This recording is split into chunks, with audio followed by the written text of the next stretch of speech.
Congratulations, you're this much closer to getting the home you've always wanted. But first, the inspection.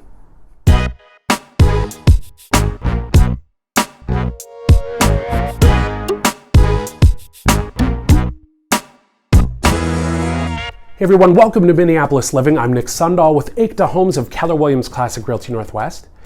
Before we get into what to expect during your inspection, I would love it if you hit the subscribe button. And while you're there, please ring that bell so you're alerted every time I upload a new video on Tuesdays and Fridays. So you need to hire an inspector and you're not exactly sure where to start, well, your realtor would be the first place.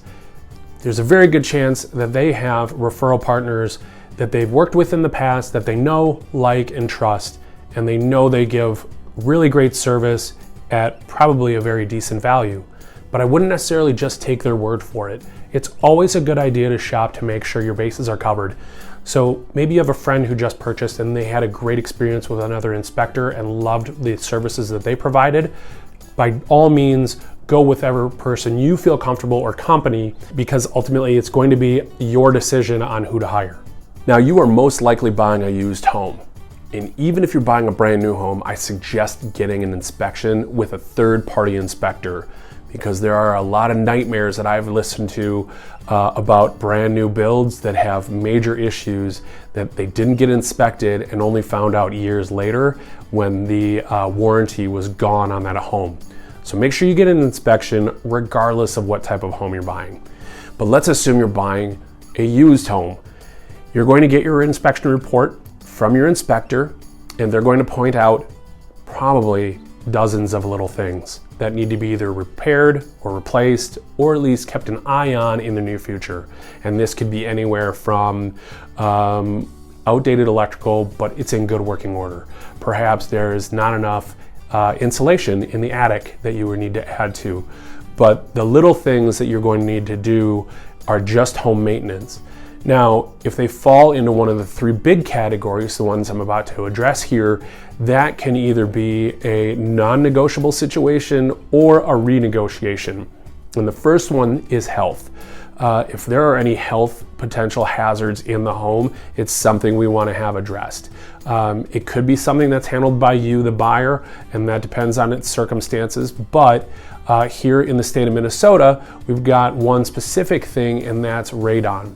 And you will want to have a radon test done in the home. Radon is a carcinogen. It comes up through the ground, through your basement, and we have basements here in Minnesota. So getting that radon test and then potentially a remediation system to get rid of the radon is something you want to keep your eye on. It's not quite required here in the state of Minnesota yet, but a lot of new builds have remediation systems, and it looks like we're going to be moving more towards it being a requirement in all new builds, and then all homes being retrofitted if you want to go sell your home. But again, it's not a requirement as of yet. However, I highly recommend you have one done.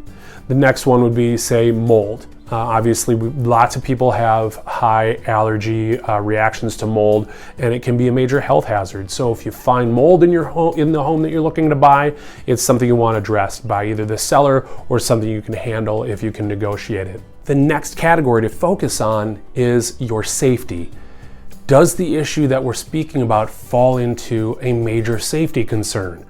And this does go a bit hand in hand with your health, but the big ones I'm talking about here are maybe structural. And if that's the case, bringing out a professional such as a structural engineer to make sure that the home is safe to live in. That also could include potential electrical issues or plumbing issues.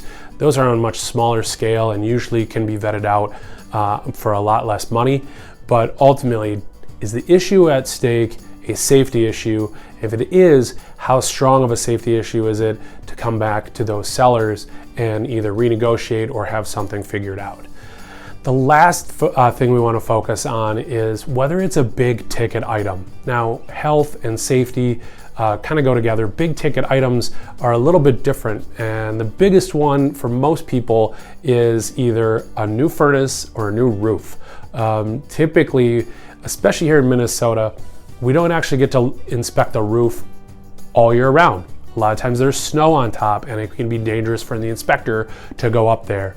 But if the roof is not in great shape and it needs to be replaced, or maybe it's been looked at by a professional and it needs to be replaced, that can be something that is a big ticket item, anywhere from $10,000 on up. So if it falls into the big ticket item, if it falls into a safety issue, or it falls into a health issue, these can all be compromising situations for you in your enjoyment of the property. And that is ultimately the end goal, is for you to enjoy that property.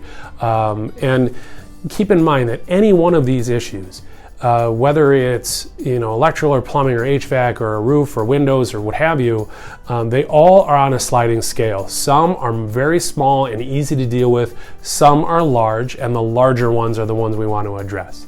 So do you have any more other questions about having an inspection and what it entails and how long it takes? Please comment below. Are you thinking about moving in the near future? Would you like somebody to chat with about your options?